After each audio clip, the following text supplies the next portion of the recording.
So let me just again welcome you all to the 47th Annual Access Dinner. Wow, impacting people's lives throughout the Detroit area and throughout the nation. And we are genuinely, I should say, excited to present to you a dynamic and inspirational program this evening. Our program includes a very special video presentation that will highlight through a beautiful spoken word Access's work with the diverse communities that we serve. We're also thrilled to honor a distinguished Arab American this evening, whose innovative genius is revolutionizing the way we do business in the digital age. Our award recipient tonight personifies the commitment and contributions that Arab Americans and immigrants have made to our nation. Our program will also spotlight the recipients of a scholarship provided by a generous Arab American philanthropist who sadly is no longer with us, but who continues to play a vital role in providing talented young people the opportunities they need to excel in higher education. But first, we'd like to take a moment to thank our first event underwriter of this evening. We value the generous support of Comerica, a company that is strongly committed to diversity, that's right, and to making our communities better to live, places to live and work. From bank customers to nonprofit clients, Comerica serves our entire community. Now it gives me great pleasure to introduce our Access Board President, Rasha Damaskia, who's just done a brilliant job in leading our efforts as our board president. Let's give a hand for Rasha Damaskia.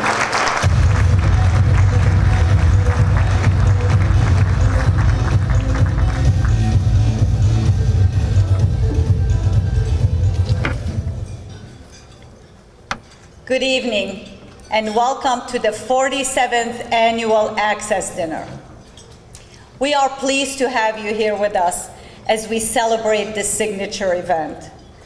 Looking out into this diverse crowd of supporters means so much to us, and it continues to inspire me, especially in this moment when your support and commitment to our work has the real power to make a real difference. Standing on the sideline is no longer an option for any of us. We all have an obligation to the communities we represent and to the children who will inherit what we make of our time on this earth. It is our responsibility to come together and build bridges, not walls, to keep families united, not stand by as they are torn apart, and to remain steadfast in our conviction that every person, no matter their background, color, or faith, has the opportunity to realize their potential. It is with your continued partnership that we will be able to move toward our vision of a just and equitable society with the full participation of Arab Americans. On behalf of Access, I want to express my gratitude to our incredible sponsors, namely our 5 event underwriters: Comerica Bank, the DTE Energy Foundation, Ford Motor Company, JP Morgan Chase, and Superior Buick GMC for their generous support and unwavering commitment to our work. Without you, this event would not be possible.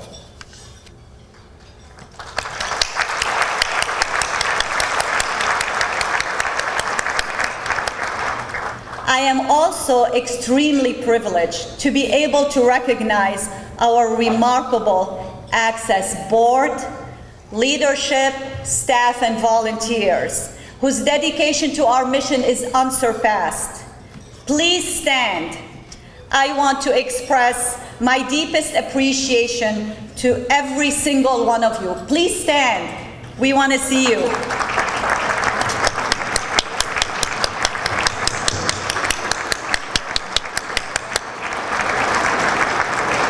You are the backbone of this organization. Thank you for all you do. Most notably, I want to convey my admiration and best wishes to our impressive honoree this evening, Mr. Omar Tawakkol, a brilliant innovator who is leaving his own indelible mark on the digital age and in the Arab American community. It is a privilege and honor to be in your presence, Omar. Congratulations on being named Access 2018 Arab American of the Year.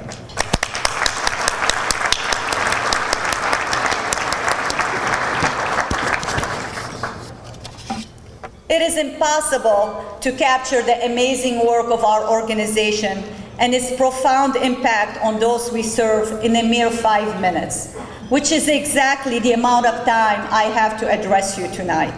So instead, we have displayed for you on the screens behind me some of our most notable accomplishments from 2017. What I would like to highlight, thank you.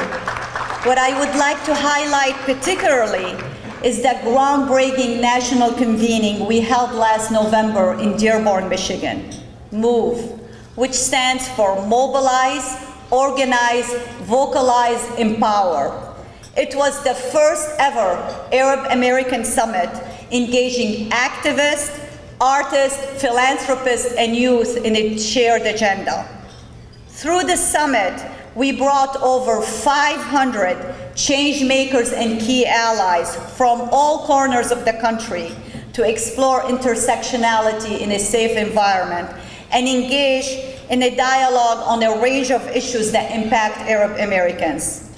This unprecedented convening was an outstanding success. It served as the catalyst for future gatherings that will allow us to further collaborate on issues that move us to action.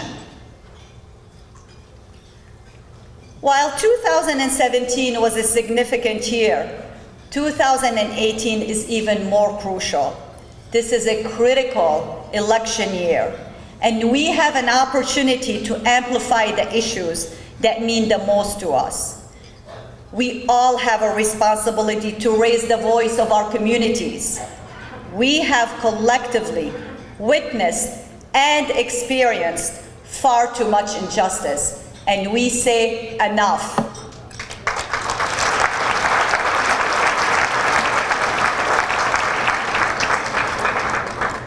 It is imperative that we look to those who are entrusted with representing our interests and hold them accountable to their promises. We must do more than vote. We must mobilize around those who are working for the benefit of our community and then make sure they are keeping their commitments in mind throughout their decision-making. We recognize that we must continue to build coalitions with those organizations who embrace the same ideals that drive our work. It is through coalition building that we have the opportunity to come together and create real change. Next month, in trying to tell our story, we are excited to bring Pink Chung and Company, an internationally acclaimed theater company in collaboration with our Arab American National Museum, to perform a play featuring 6 Arab American women from Dearborn, sharing their personal stories and reflecting on their experiences and identities. This highly celebrated production will work to dispel the stereotypes about Dearborn and the Arab American community. With this, we will be telling our real story to the whole nation. In keeping with our commitment to equity, we are excited to host our 8th Arab Health Summit in our nation's capital this September. This summit will provide a unique opportunity for health experts from across the globe to come together and engage in conversations focused on health and social justice and the vital role of Arab Americans in this work.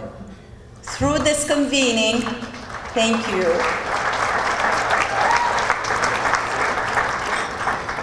Through this convening, we hope to create a platform for discussion, around health rights, public health research, capacity building, and community engagement as it relates to health issues among immigrant populations.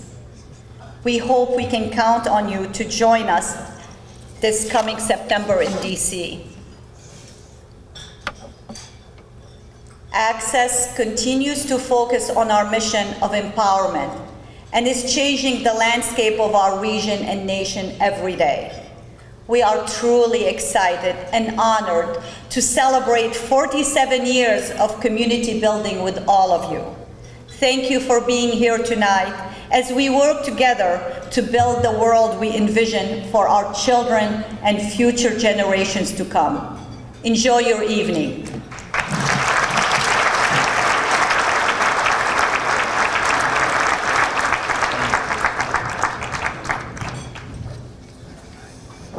Thank you so much, Madam President. I'd like to move the program along. Speaking of sponsors, the DTE Energy Foundation, our second underwriter, is a longtime partner of Access.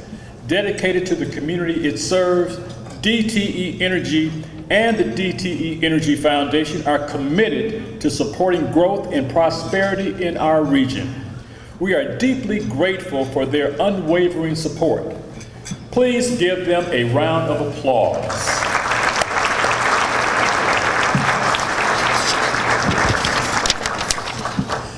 And now, ladies and gentlemen, speaking of Southeast Michigan, we have a very special guest and dear friend of Access with us this evening who would like to share a few words. Please help me welcome Wayne County Executive Warren Evans.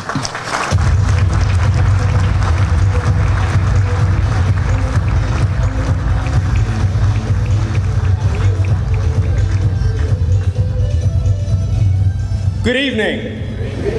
Good evening. It's always great to be around Access, whether it's at a banquet or whether it's at any place that Access works, because Access has been, as Rasha said, for so long, a strong catalyst for the Arab American community that many communities could look at and emulate. I'd like to think that Wayne County has been a real partner with Access for many, many years. I certainly know that after 9/11, the needs of the community in terms of threats and other related issues, significantly important issues, they were certainly important to me. At that point, I was the Wayne County Sheriff and worked very closely with the community to be there to provide what I could provide. And I think the bond through not just my administration, but previous administrations have been very strong with the Arab American community. And I think that relationship is critically important because we're all here to serve the public. And government cannot do it all. And we form partnerships, and the services that Access provides and the great leadership that the members of the executive staff and the board of Access have provided for so long. I mean, 47 years, that's something to take note about, and it's not a diminishing 47 years, it's been an escalating 47 years. And I think the other public officials that are here tonight would echo my sentiments that it's always been a great relationship. And when government and organizations like Access work together, there's so much that we can do. We're in decent economic times now for a lot of people, but as Access knows, and as I know, there are an awful lot of people that are still going in the other direction. The gap in terms of income grows as we see those of us who prosper and work hard and do great things because we've had opportunities are doing well, but an awful lot of people who aren't. And we really don't have a great community, we don't have a great culture, we don't have a great country until we worry more about the least of us. And create opportunities for people to be able to do things, to live a normal life without health challenges that aren't being met, just a number of things. And so it is a blessing to me to be here. Thank you for giving me an opportunity to say a few words. As a typical politician in an election year, I'm not going to try to make a keynote speech out of a welcome. I'm just going to simply say that I'm really proud of the relationship with Access and hope in the years to come we will be able to do more. Detroit and Wayne County have economically done some good things. And now we're in a position to do what we enjoy doing in the first place, which is provide service, not worry about how to get out of bankruptcy. Thank you so much for your time.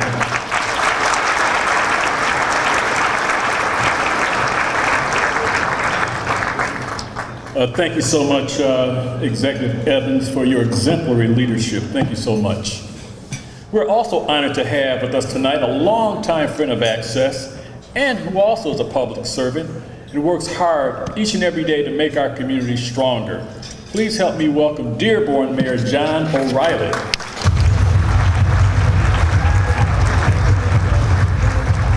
I was told I have 1 minute, so I want to use it wisely. My experience with Access goes way back. In the early 80s, I started operating programs for substance abuse, for workers, training, all those things under state and federal programs. And Access really hadn't gotten that much into that, although they brought forward a lot of different things. And with their tenacity, with their research, with everything they did, they've become one of the most strongest providers of service to everyone. And when they get these contracts and so on, they aren't always just for a particular population. They serve communities in Detroit, in Dearborn, downriver. They serve them well, but they're also creative. We had a situation where we had a lot of runs with domestic violence. And the problem was by the time the police got there and things settled down, then oftentimes the person being victimized didn't want to say anything, didn't want to do anything. And we then were in a mess because we had some tragic things that happened. And they stepped up and came up with a way that they would provide us with women who were schooled and had the technical training, and they would come with our police officers, and they saved lives, and they did the right thing. And that's what I'm saying. This is what they do. When there's a challenge, they're up to it, and they share their knowledge not only across our region, but across the whole United States. They go out and help train and give other people the skills. So believe me, they are a unique and incredible group of people, and they've provided us with all kinds of great assets that we wouldn't have had without them. Thank you.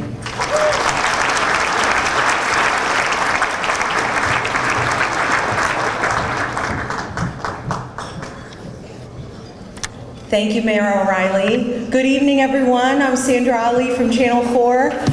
I just raced over. Our newscast, it's the beauty of live television, right? Our newscast went late because our hockey game went into overtime. So I think I made it here in 7 minutes. We didn't get pulled over. It's all good. I am honored to be here with you this evening, and I want to deliver a brief welcome. We are pleased to welcome to the stage a dear friend to Access and the community, and someone who has been a faithful advocate of the many causes we all care about, Senator Debbie Stabenow.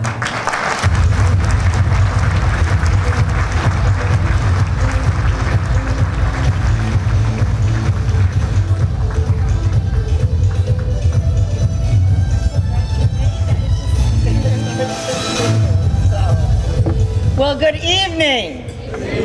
What a wonderful evening. This dinner is one of my very favorite events of the entire year, and I want to congratulate Hassan and the whole staff and Rasha and the board for another extraordinary year of service. When I look at the 47 that's up here, I think, oh my gosh, I've been here for more of those years than less. And we have seen growth year after year, literally from the neighborhood to the nation. And that is absolutely true. And so April is Arab American Heritage Month, and there's not a better way to celebrate than to be here. Just to build on other comments as well over the years, because Access is involved in what is needed. You know, I first got involved with Access over issues related to health care and mental health care, and then education and good jobs, and helping those coming to our state be able to transition, and advocacy for immigrants. And now, at a moment when Interacting with public policy and speaking out on a national stage is so important. As Rasha talked about so eloquently, access is there. Access is there, and I'm proud to be your partner, Hassan.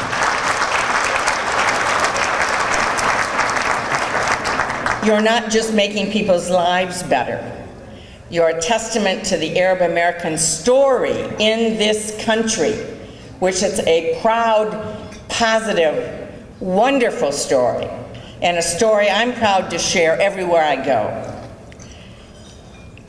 In this tumultuous time, when there are those who use bigotry and racism to try to divide us, Access helps remind us that building communities, respecting, caring about others, and helping people in need, even those who we don't know, are the most important things to do.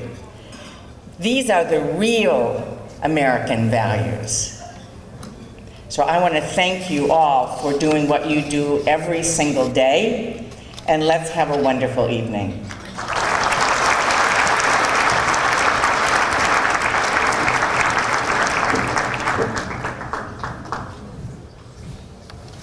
Thank you again, Senator Stabenow.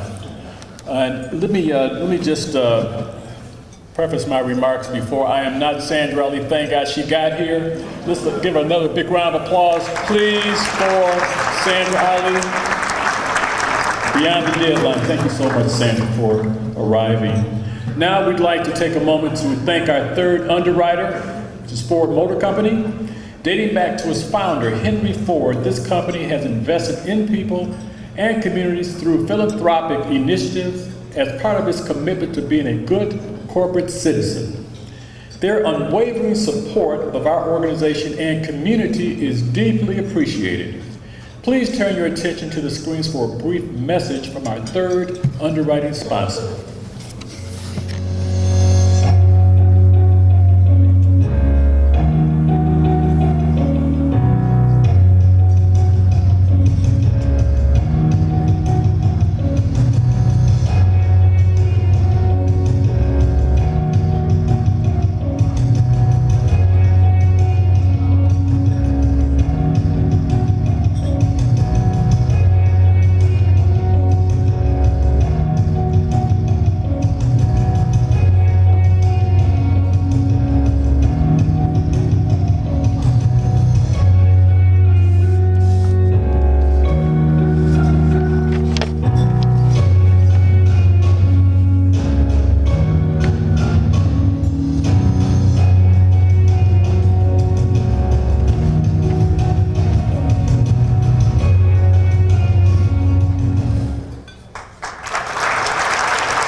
Thank you again to Ford Motor Company.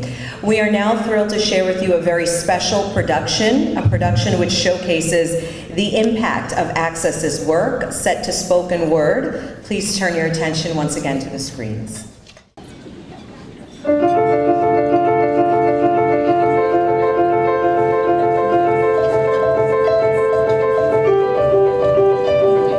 أول الشجرة بذرة وأول الغيث قطرة.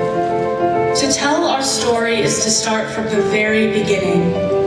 A culture rooted in the tradition of giving, supporting, empowering, traveling across oceans, climbing barrier after barrier to reach the soil we stand on today. This is where we have taken root since 1971. This is where we have flourished. We are the triumphant stories passed down from the lips of the generations of the past, inherited by our present and gifted to our future. We are history in motion. Time travelers, ambassadors, nurturers, we are the lessons of our ancestors carefully, chaotically, beautifully interwoven. Our history, our terms. Unapologetic, Outspoken. We are the spark in a young girl's eyes, burning like a flame when against all odds, all all limitations, all confined expectations, she is told she can. And she will, So she does. We are the cultivators of our youth, eagerly awaiting the day they will be ready to cultivate on their own. Eagerly awaiting the day they will be ready to grow on their own. to tell their own stories, To live their own potentials. to realize their own dreams. We are the years of innovation, science, and compassion behind sustaining healthy minds, Healthy bodies. and healthy communities throughout every stage of life. The diagnosis and treatment of each and every ailment plaguing our community. The determination behind sustaining the health of our present and ensuring the well-being of our future. We are the swinging doors of opportunity that once seemed like an impossible dream. The first footsteps taken by a family seeking refuge and opportunity, finding sanctuary in a new community they can finally call home. We are the hope interlaced in new beginnings. The gift of giving, recycled through the hands, hearts, and words of our receivers. The reinstated hope once stolen by devastation, blooming in a community moving forward together. The sturdy bindings of books containing pages of our thoughts, ideas, and history, read out loud by an inspired generation. Whatever is given will be received. Whatever is received will be given. It is the never-ending cycle of generosity that drives us.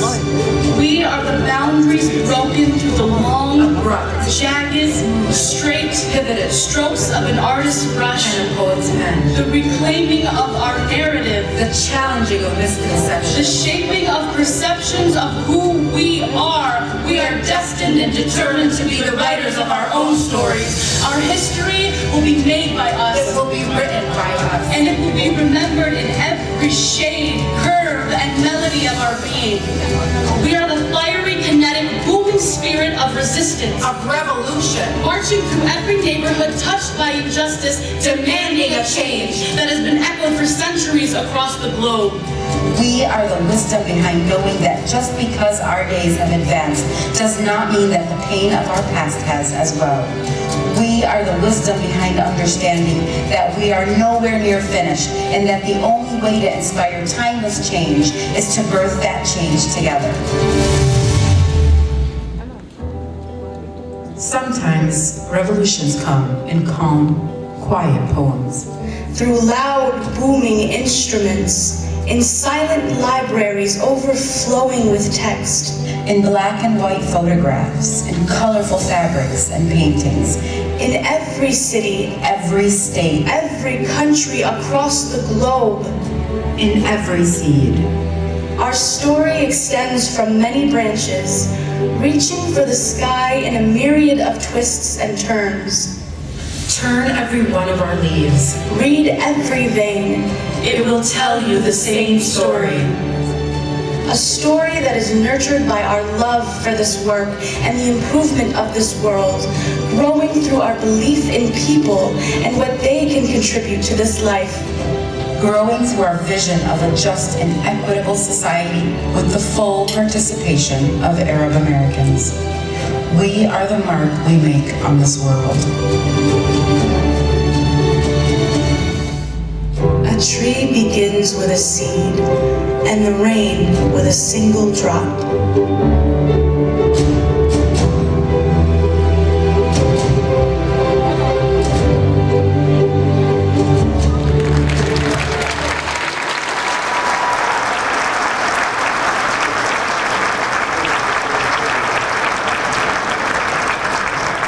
Wow, wow, wow. What an extraordinary and truly inspiring video. Would you say? You know, as you can see, ladies and gentlemen, your support of this organization is changing the lives of people every day. Make sure you go to the Access Facebook page after the dinner to watch and share this video. Let's give this video again a big round of applause, please.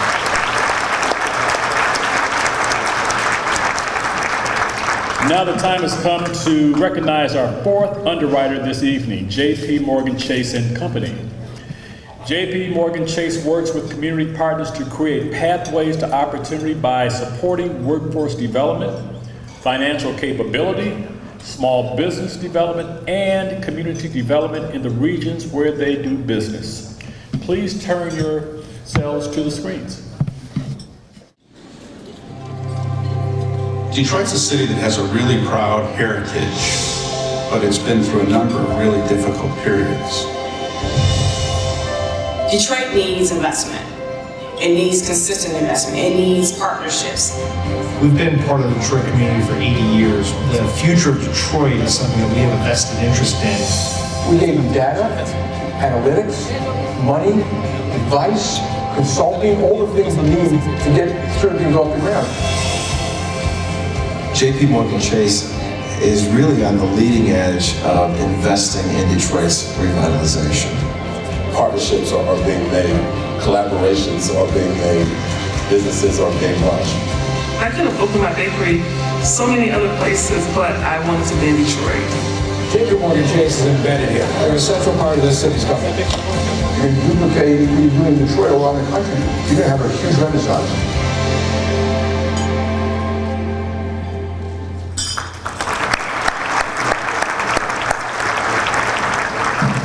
Well, ladies and gentlemen, Access lost a very dear friend, benevolent philanthropist, and community icon this past year. Russell Abaid was a familiar face on this stage. He was a dedicated supporter of higher education and the ambitions of our youth. You know, over the years, his incredible generosity through the Abaid Family Fund Scholarship with Access's Center for Arab American Philanthropy has made the academic aspirations of numerous young leaders possible. Since 2009, this extraordinary man has awarded 78 scholarships totaling over $300,000. Please turn your attention to the screens for a very special tribute video in his memory.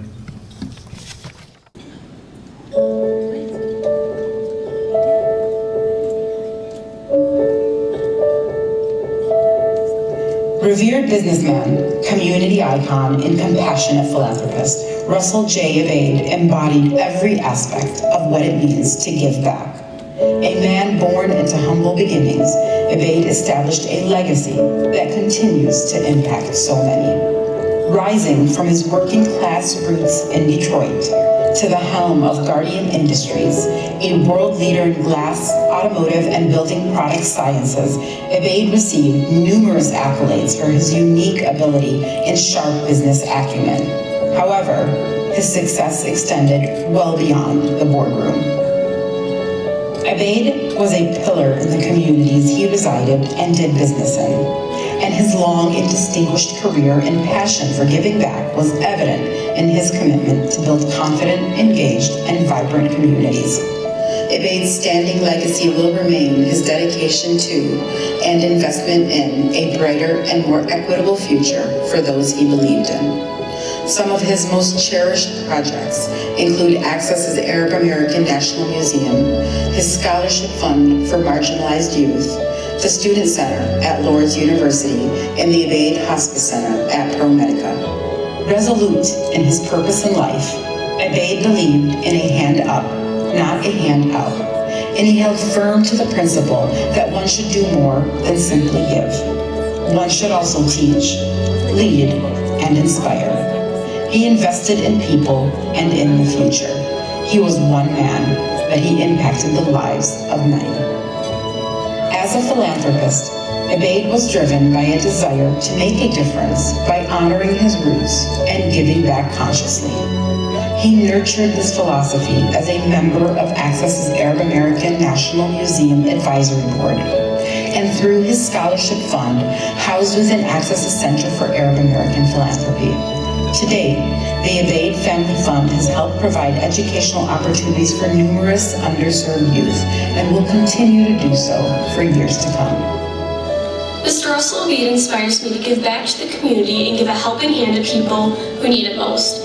He understood what it was like to work hard and reach goals even though times may be rough. Growing up as the younger brother of Russell Abaid, I was influenced on numerous occasions by his actions and deeds. In particular, I would cite 3 things of importance. They are 1, education, 2, global understanding, and 3, helping others. Russ was one of those guys, if you didn't get inspired working with Russ, there was something wrong with you. He had incredible vision. He forced you to think bigger than what you might be thinking. He also challenged how you were putting projects together. I love the fact that they used to call him the Riddler. He could answer any question with a question, and at the end of the day, you go, you know what, doggone it, that guy made me think again. That's how he kind of inspired me, was the way that he forced me to think about things. The most inspiring area for me is really the strength of his character and how clear this man was about who he is, where he came from, and where he was going. He had this inner core values that guided him and that always kept his compass focused on the right place, the right direction. I had the pleasure to work with Russ recently and his 2 daughters on their Family Scholarship Committee, which was focused on helping students with great financial need. And the piece of wisdom that he gave me was he included 2 students that were his earliest recipients of the scholarship on the committee. So think of the wisdom and the help that he gave them to understand how to help others and also to meet him and work with him on such a challenge. I think it wasn't just his success as a businessman and a philanthropist that was inspirational. It was also really how he was as a person. And he had very strong ideas about how to impact people's lives and give them the ability and the tools to succeed. And I think that's just a great lesson for all of us. Not only did people matter, but the best satisfaction a person can get was as a result of helping people help themselves and positively influencing the lives of people around you to strengthen your community. Russ has shown us all a path of always moving forward but never forgetting those around you, of using what you have to inspire and support those who need it.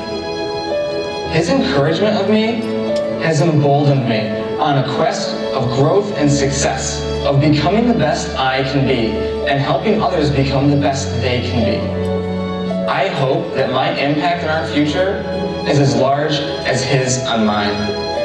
Because of Mr. Obeid's influence, I know what it's like to be blessed with a helping hand, and I aspire to do the same for the next generation of hardworking students. Russ Obeid, today and always, we honor you, your visionary leadership, and your unwavering dedication to your community. You have laid the foundation for those generations following you to see in themselves the hope and promise that you saw in them from the beginning. The impact of the lives you have helped shape is evident today through their work, passions, and commitment to community, all of which have been inherited from you and your legacy.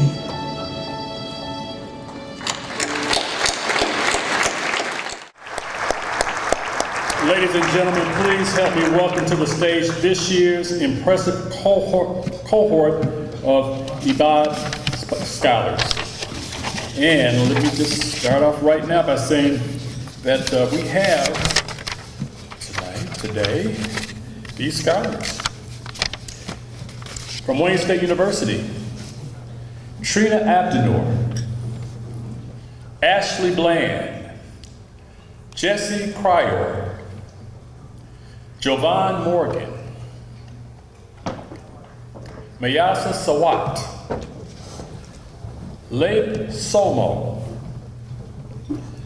Andrea Steckel, and Rima Swadan. Let's give them a round of applause.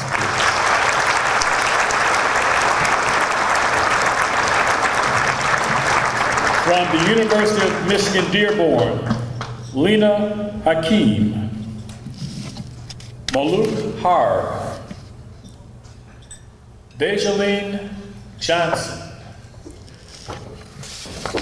Keon Peters,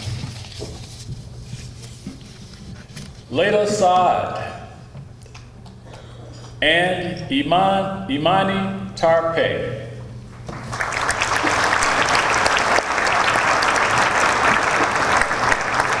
And from Kettering University, Amir Aniba, Jennifer Pena, Fabiana Walker, and Nicholas Weaver.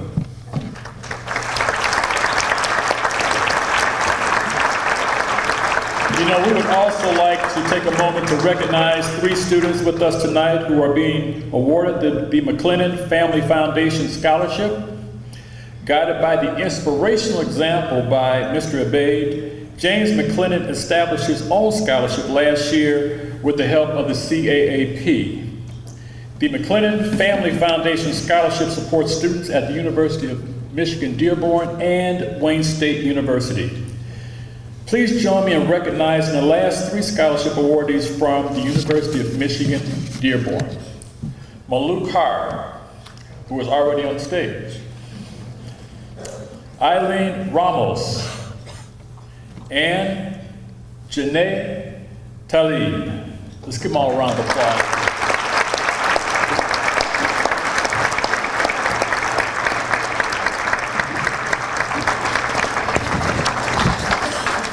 Let's give them even a bigger round of applause.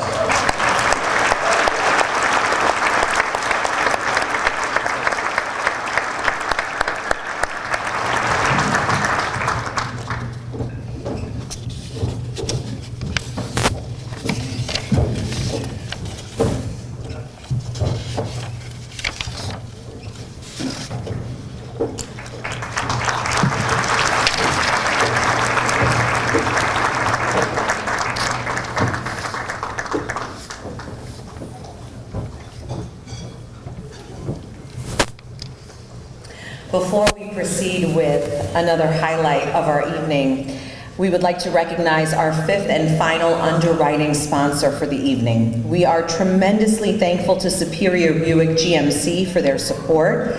Superior Buick GMC, if you may not know, is a family-owned and operated business that believes in providing customers with a superior experience. They're committed to their community relationships. They take pride in giving back to local organizations and are honored to positively impact the lives of people throughout our community. Let's take a look.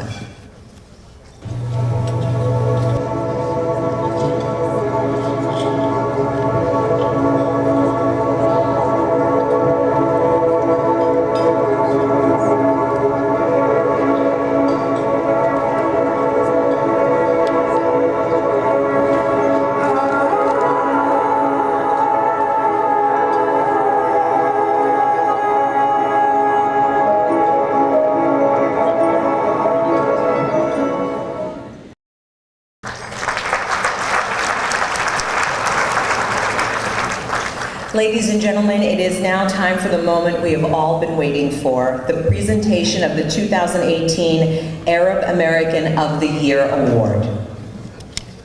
Our recipient, Omar Tawakkal. He joins us straight from Silicon Valley and is known for his digital prowess and creative intellect. Brilliant, innovative, aspirational, his ingenuity has been sought out by the world's most influential high-tech corporations. I'm also personally excited to share the stage and a heritage with this tech industry icon. For those of you who may not know, I'm Egyptian as well, but we won't talk about me. Please turn your attention to the screens for a short video presentation highlighting his genius. Ladies and gentlemen, our 2018 Arab American of the Year.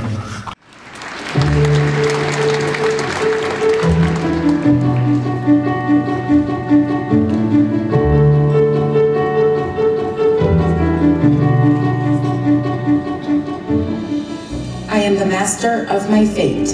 I am the captain of my soul. Invictus, William Ernest Henley. To a young man named Omar Tawakkal, these words were a reminder of the endless potential life had in store and his drive to make a difference in the field of technology. Born in the city of Al-Qahira, more widely known as Cairo, Omar's ambition originated from his experience of the world as an Egyptian American. While he immigrated to the U.S. with his family at only 20 days old, he returned to his home country to receive his formative education. He then completed his college education back in the U.S., receiving a bachelor's in science from MIT and a master's in computer science from the prestigious Stanford University. Ahmed desired to be a pioneer and innovator within his field. His first startup focused on the development of recommendation engines for companies like Barnes & Noble and Nordstrom. Ahmed found a passion for creating systems that had the potential to improve the way companies and organizations could communicate internally and externally. I've been working with Omar for about 6 or 7 years. He's a very unique executive, and he's someone who I have now followed through 3 different companies because of his approach. He's always one of the smartest people in the room, but he's also one of the most humble people in the room, and that's a very unique combination of characteristics that you ever see in any executive. In 2008, Ahmed became the founder and CEO of BlueKai, the leading data exchange and data management platform company in the advertising industry. At the time, the only way to profit from a website was to sell ads or subscriptions. But Ahmed created a data exchange program that could generate revenue from anonymous data. That marketplace became the largest external data provider for Google, Twitter, and most media companies. BlueKai's reputation and success captured the attention of Oracle, a multinational computer technology corporation, who then acquired BlueKai in 2014. He's a role model for how to build a culture and a company that always takes the high road, that really people feel good about working at because they feel like they're empowered to make decisions and they're empowered to have an impact. Ahmed served as the Senior Vice President and General Manager of the Oracle Data Cloud, which, under his leadership, became the largest data-as-a-service business in the marketing industry, serving 97 of the top 100 U.S. digital marketers. In 2017, Ahmed became the founder and Chief Executive Officer of Voicera, the industry leader in artificial intelligence agents, currently supported by corporate investors like Google, Microsoft, Cisco, and Salesforce. It was at Voicera that Ahmed's vision of innovation came to life. Ahmed led the invention of the first of its kind artificial intelligence note taker named Eva. His goal was to enhance face-to-face communication and human interaction in business settings. Eva is a revolutionary program that serves as an in-meeting artificial intelligence assistant, shifting the focus of meeting participants from their electronics to one another. Through a combination of voice recognition and natural language processing, Eva provides participants with meeting recordings, transcriptions, and highlights that can be shared automatically through most leading collaboration systems. Omar has, over the years, he's created thousands of jobs and hundreds of millions of dollars of value in the ecosystem. His impact has been immeasurable. Arguably, the history of the internet would be fundamentally changed without him, and clearly it would be immeasurably worse without his contributions. The word Al-Qahira is often translated as the victorious. Ahmed wants for the youth within his community to see themselves in that way, and hopes that one day the rest of the world can regard them similarly as well. While Ahmed prides himself as an innovator, he stands firm that the greatest innovation there is the creation of value in our youth. Access is proud to honor Mr. Omar Tawakkul as its 2018 Arab American of the Year.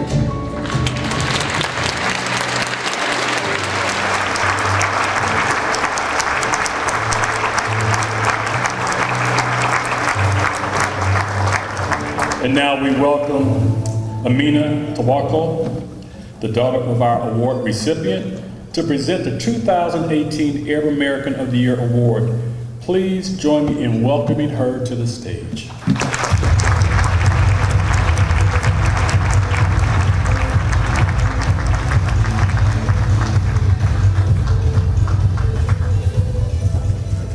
Hi Hi everyone, thank you Maha and everyone else at Access for welcoming us here today and for hosting us and showing us what a great organization this is. My purpose is to talk about a side of my dad that you don't see through the program. So there are a few things that distinguish my dad. He makes really good lemonade, really good French toast.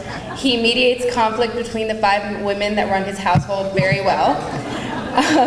But I think the most distinguishing thing about my dad is his ability to provide genuine and unconditional support to those around him.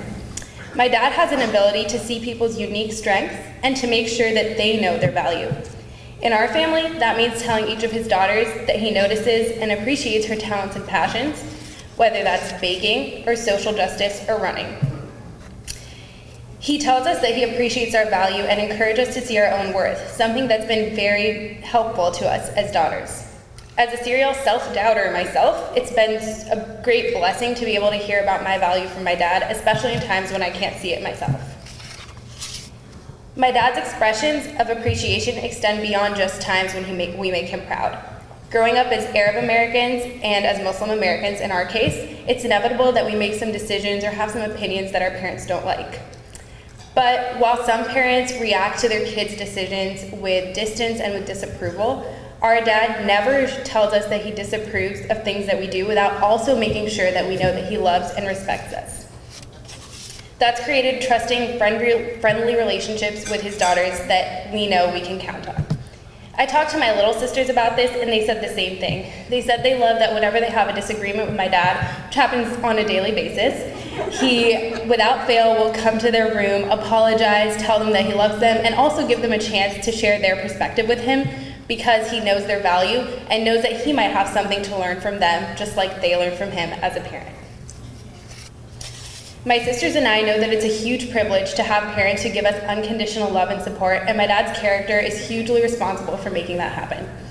I also think that a large part of his supportive parenting comes from his partnership with my mom. They've shown us a great marriage that's built on support. He's shown us how great parenting can be. And we are really excited to be here to support him today. So I'd like to welcome my dad to the stage.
I'm deeply, deeply honored to be standing on the stage. When I look at the great leadership you have in this organization and the people who have come before me, it's quite overwhelming actually to be even part of that family.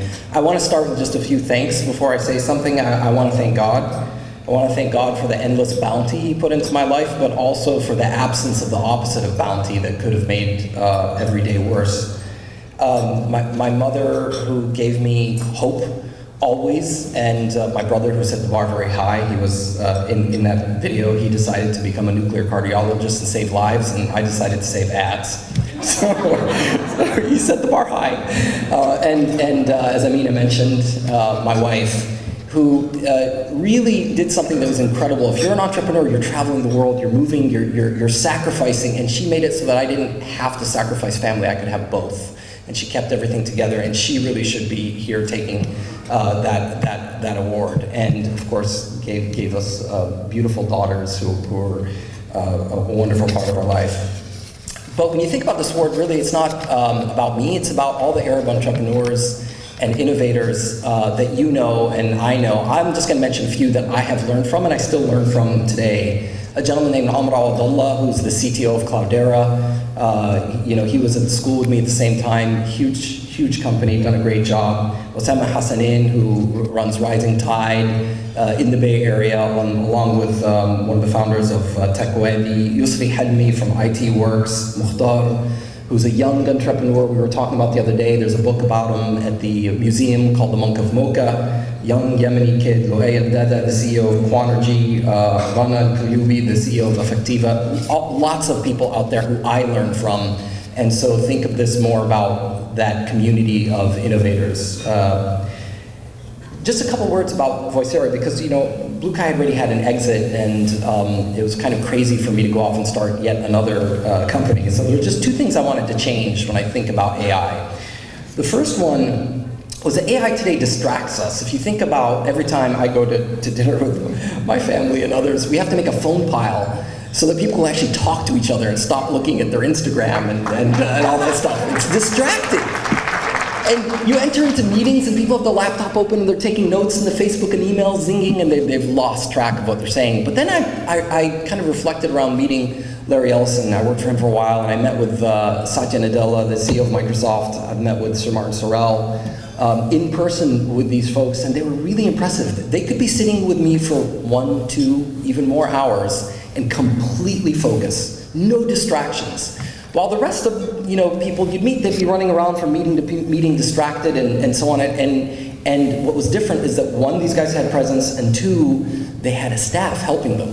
And so I thought, what if we could democratize that support and building an AI agent that would, for once, instead of distracting you, help you to put everything down and just take notes for you and send you the action items and update the systems for you. So that was the first inspiration behind Eva, which is still a young company. It's only about a year and a couple months old. And the second inspiration was that a lot of AI destroys jobs. And look, I go around a lot of CEOs in AI, and a lot of times they're apologetic. No, it's like creative destruction. Yeah, that's right, but it kind of sucks to be on the destruction side, where tens of millions of people are going to lose jobs because of robots. So what if we could apply AI to, instead of replace people, enhance people? If you could actually extend people's range, make them smarter and faster, and do their jobs better rather than be replaced. So that was the idea of building augmented intelligence. Think of it like an exoskeleton that extends you rather than an AI that replaces you. Okay, so the last thing I wanted to do was to share something. Rather than talk to you about what it took to build a company and sell it, all that stuff, you can read that in books. Other people can tell you much better stories than me. I'm going to tell you about my journey of unlearning, which is on the road to success, you start to believe a lot of stories that are empowering stories that I think you really should actually unlearn. So the first of them happened when I was in high school, and people told me you should become a debater and learn how to present, which I did, and I traveled and I won awards, and that was great.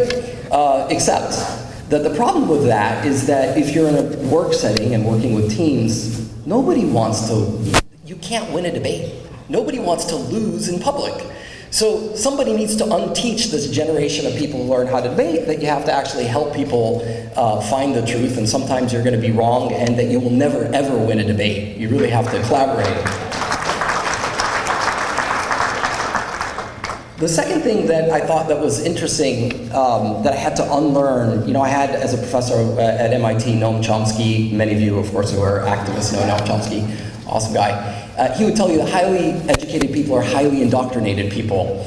And one of the indoctrinations we receive, you saw the quote up there, it was about Invictus, master of my soul. When you're going to places like MIT and you're progressing through leadership ranks, you're really taught this incredible empowerment about how you can control everything, and you should only focus on what you can control, and really get to a high level of achievement.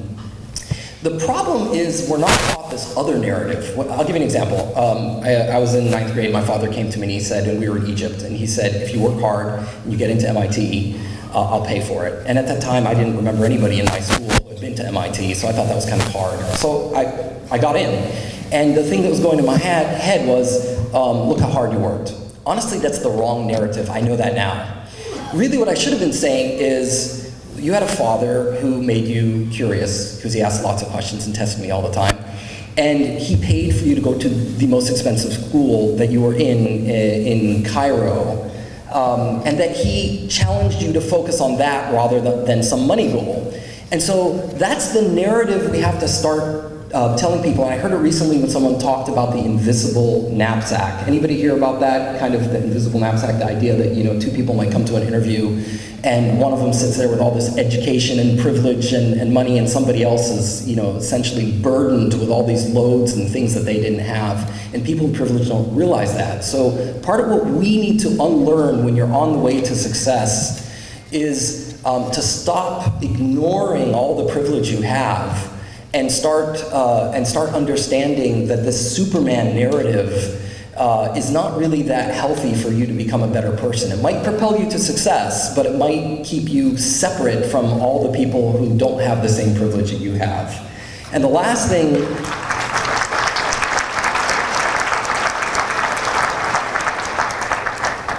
I want to share with you is that we're taught on the way to success, and you have to unlearn a little bit, is that you set a vision and you set some very careful goals, and you can inspire a team to go towards those goals, which is great, it's very good, and you should learn it, and I recommend that, and it's a deep part of me. The problem is that when you're so goal-oriented, what happens when you have to step out of your way to help people who aren't written in those goals?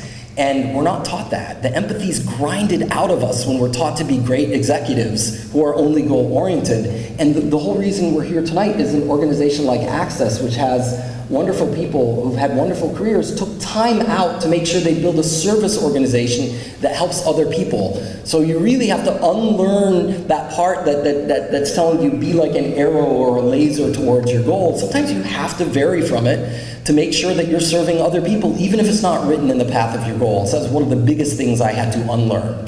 So anyway, I want to end my comments by saying thank you very much for Access, for inspiring me to look for all the great service that you can provide for people, and to help me to continue to unlearn some of the skills you learn when you're an executive, and to be part of a community that gives. And I'm honored that you included me in your family. Thank you.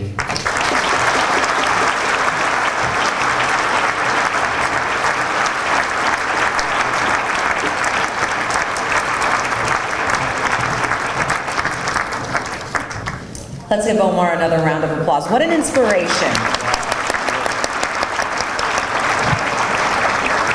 Please, if you would, join me once again in thanking Access's talented and impressive Arab American of the Year, our dedicated elected officials who are here with us this evening, and our scholarship recipients as well, for embodying the timeless principles that we are all here celebrating tonight. Excellent. And, ladies and gentlemen, that brings us to the conclusion of tonight's program. On behalf of Access, we want to thank the staff, board members, and the many volunteers and supporters who give their time and efforts to make this evening's success possible. Thank you all for turning out tonight and supporting, hopefully next year, the 48th anniversary of Access. Please remember to like us on your Facebook, on our Facebook page, and share this powerful video that you saw tonight. Now, please remain in your seats as we start our dinner service and enjoy this evening's halal meal. And again, I'd like to thank my co-host here, Sandra Ali, for doing just an exemplary job. Okay? Shukran.